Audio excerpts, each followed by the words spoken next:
Okay, good evening. It's December 20 at meron na tayong tambay. Kasama natin si Jonah Rebs or si Syed Motovlog dyan sa Maple. Biglaan tambay lang naman to. So painit lang tayo ng bike. Sakto, wala rin naman tayong magawa. So tambay muna tayo. So let's go. Mainit na siguro to. Mainit na nga ba? Mainit na.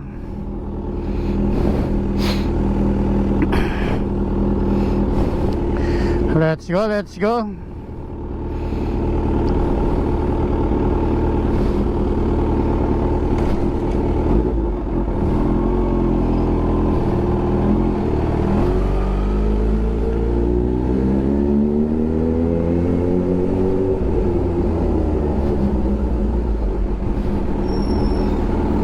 No one there is in the sound of silence.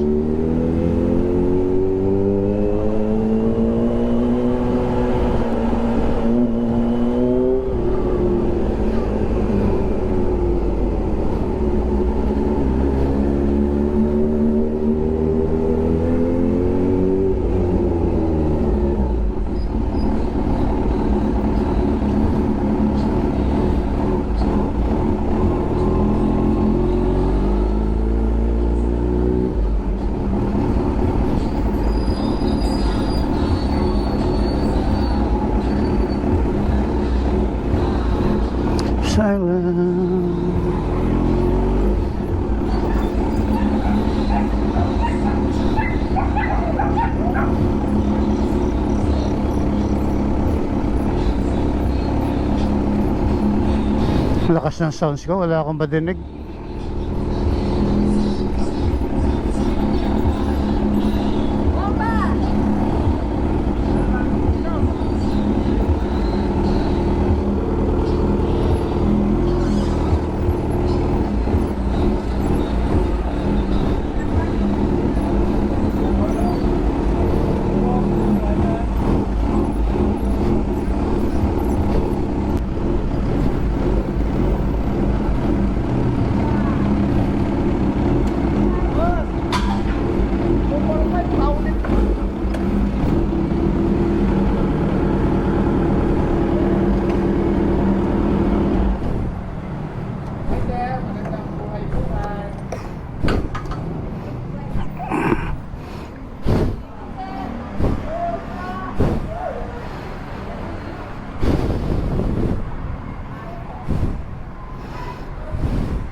Yun o.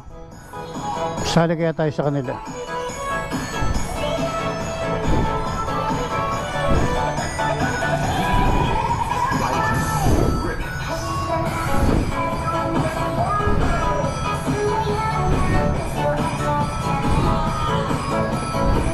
$95, 500. Pwede Gcash? Okay. 95. Happy New Year. Okay, sabay tayo. Buti na lang di ako marunong sumayaw. Di tayo marunong sumayaw, di natin sila masabayan.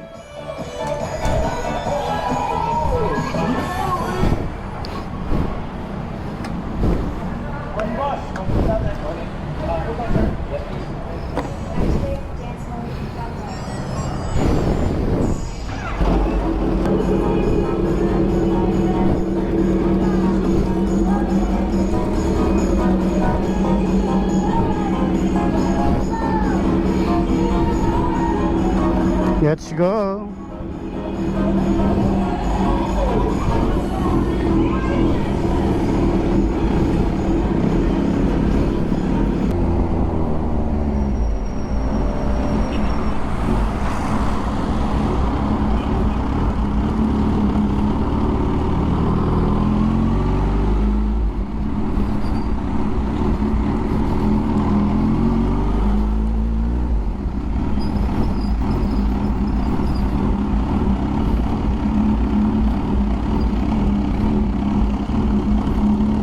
Ito na yung bike ni Jun. So dito na tayo pumarada sa tabi niya.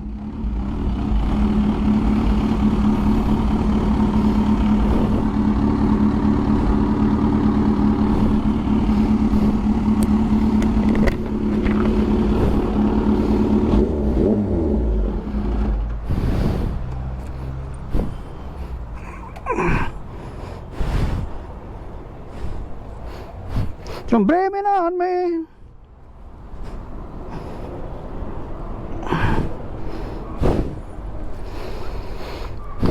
So, andyan na yung bike ni Jun. Bukas pa tayo magpapalit ng gulong. So, let's go. Pasok na muna tayo sa loob.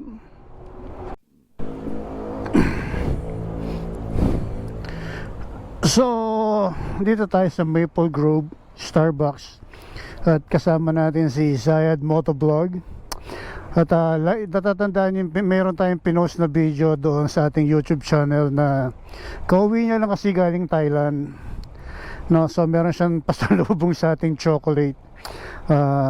Actually, gusto niyo bang makita yung pasalubong yung chocolate? Mamaya sa bahay ko na bibidyohan yung chocolate na binigay niya sa amin, no? Actually, apat na box yung chocolate na binigay niya. Kaya lang parang nakakahiya ilabas dito yung chocolate. So, grabe yung chocolate. Imagine niyo kung ang laki ng katawan mo, ang macho mo, tapos paano mo kakainin yung chocolate na binigay niya sa amin. So ayan yung chocolate na pasalubong ni Zayad Motovlog. So imagine niyo paano natin kakainin yan kung ang kakain ay lalaki, di ba? So ayan yung binigay sa atin ni Zayad Motovlog. So ewan ko kung paano natin kakainin yan. So malamang yan pamimigay na lang natin. So big question, paano mo kakainin yung chocolate na binigay ni Zayad Moto? May Zayad talaga. Grabe.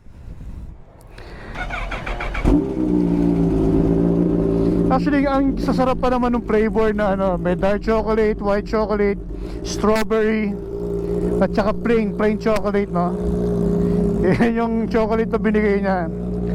Kaya lang, imagine mo talaga. Mamaya bibidyoan natin pagdating sa bahay. Sa bahay na natin bidyoan kasi parang ang hirap bidyoan dito sa labas.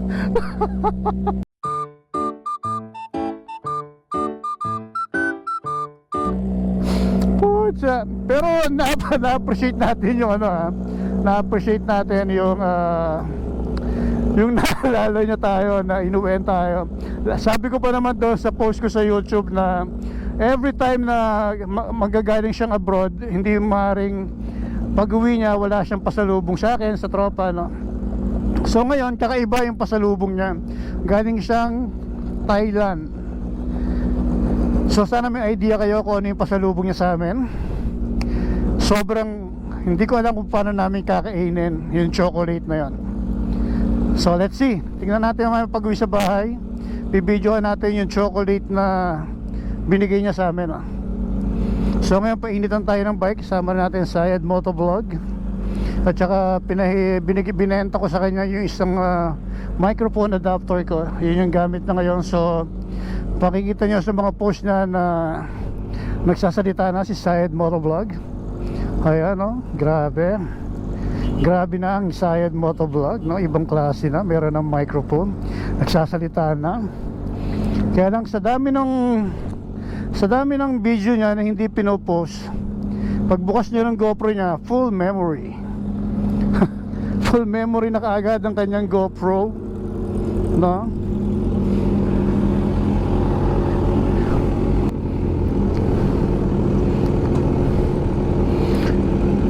So tomorrow magpapalit tayo ng Magpapalit tayo ng gulong ng bike, no? Itong CH2, papalitan natin ang gulong dito sa may Moto Tire sa Imus. So it's 9:23. Jun, ingat! Thank you! So syempre, ang aming trip pag uuwi, ang aming trip gawin pag uuwi, ikot muna para naman kaming mga tanga nito. Di ba? Para na naman kaming jengot nito. Hindi ako naka-sponsor kaya hindi ako umikot eh. Ayop ka, Junior. So ayun, di ba? Para kaming tanga. Umikot pa talaga siya ng isa.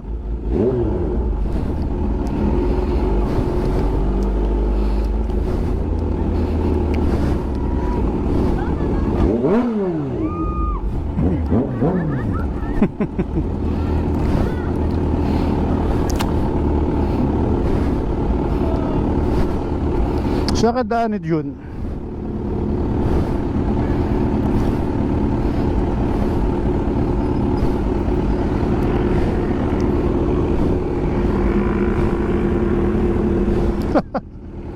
Tumigil pa, nakapabomba pa si Junior.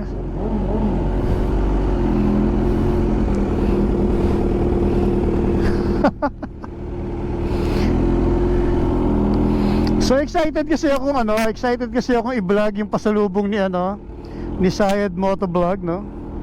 Sobrang hindi ko talaga ma-imagine kung paano natin kakainin yung kanyang pasalubong.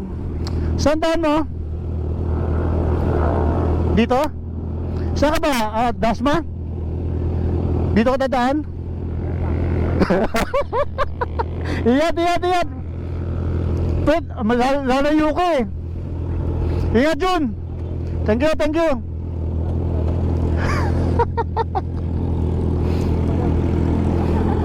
Hello po. Bigyan ko po kayo sticker. Nagpa-vlog kayo, kuya? Opo. Anong pangalan nyo? Kapimoto TV. Oh my God, na kayo yun? Opo. Kastig. Ayun po, tigis. Thank you po. Thank you po. Thank you po.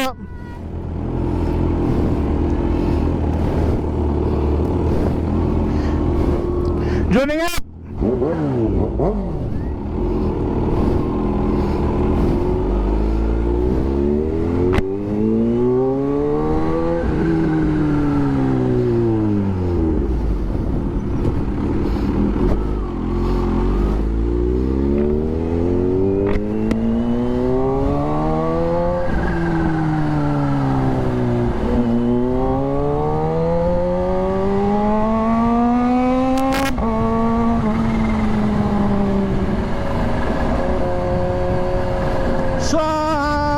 Pauwi na tayo at huwag kang bumakbak dahil yung gulong mo ay palitin na. Eto, kwento ko lang yung gulong ko rito sa likuran. Actually, di ba hindi natin masyadong pinaggagamit tong CH2. Siguro yung portion na laging nakababad na nasa ilalim, parang napudpud agad siya. Makapal pa yung buong paligid niya, pero yung laging nasa ibaba napudpod, parang lumabas yung ply niya. Eh yun, kaya kailangan ko nang palitan yung ating gulong kasi hindi natin to pwedeng itakbo ng malayuan kasi delikado eh. Actually ngayon wala naman akong balak lumabas ngayon kasi nga ang plano ko tomorrow is magpalit na ng gulong. Eh kaya lang si Syed Motovlog nagyakag tumambike na syempre tagal din namin nakita. Kaya yun, nakita kami. So no choice ako kundi itakbo tong motor. Kaya lagi ko sinasabi, hindi ako pwedeng bumakbak kasi nga natatakot ako eh, baka bigla ako maputukan o maplatan. Ang hirap. Kaya inaawat ko yung sarili ko pag napapasarap ako ng takbo eh, baka mamaya bigla tayong alam mo na mahirap tipirin ng gulong. So tomorrow nasa ano tayo, Moto Tires sa Imus. At kinuha natin, ipapalit natin gulong dito is yung Ferrari Rosso Diablo 4. Yun ang kukunin ko, yung 4. 3 kasi yung nakakabit dito so yung nakakabit na gulong sa CX-10R tsaka dito sa CH2, Ferrari Rosso Diablo 3, parehas, no? So tomorrow nag-canvas na tayo sa Moto Tires kung magkano yung Ferrari Rosso Diablo 4. So yun na yung papalit natin. Actually nag-inquire din ako sa Takara Tires. Mas malapit kasi ako dito sa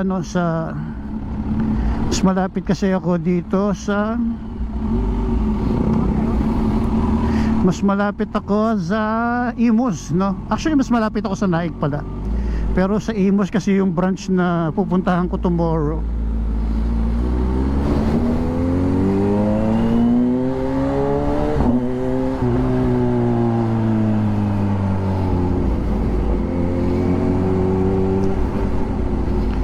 So dito pala magpapaalam na ako, maiksi lang naman tong video natin, no? So maraming salamat muna uli FGDM Advertising para sa ating sticker, GSQ8 Intercom para sa ating intercom. Premium gear para sa ating merch, sa ating jersey, no? Available pa rin yan sa Shopee, no? Ilagay natin sa comment section yung link ng ating Shopee. And then ano pa ba? Static Crew Car and Coffee. So soon, malapit nang buksan yung coffee shop ng Static Crew. At pwede na nating tambayan yan dyan, no? So kasama natin for sure natatambay dyan si Lucifer. So shoutout kay Lucifer. Then thank you kay Sayad Motovlog para sa kanyang pasalubong na talaga namang nakakaloka. Ano ba yan? Pakita ko sa inyo mamaya yung pasalubong ni Sayad Motovlog, kung paano natin kakainin yon. Hindi ko ma-imagine. So let's go, pauwi na tayo. At yung salamat Cafe Jadid kay Ryan Espedido. Ang branch nila ngayon ay nasa Floodway sa may Rizal. So wala na yung branch nila rito sa Tansa. Kung natatandaan nyo si Ryan, yun yung lagi natin kasama sa workout dito sa Uragon Fitness Gym at saka saan ba ako dadaan? Sa shortcut? Dito, sa shortcut ba ako dadaan? Dito na lang. Masyado nang madilim sa shortcut. Dito na lang tayo dumaan. So yung si Ryan Espedido yung kasama natin sa Anytime Fitness at saka sa Uragon Fitness Gym. So shoutout kay Ryan Espedido. So yan, maraming salamat and bye bye everyone. God bless. Happy holidays sa inyong lahat.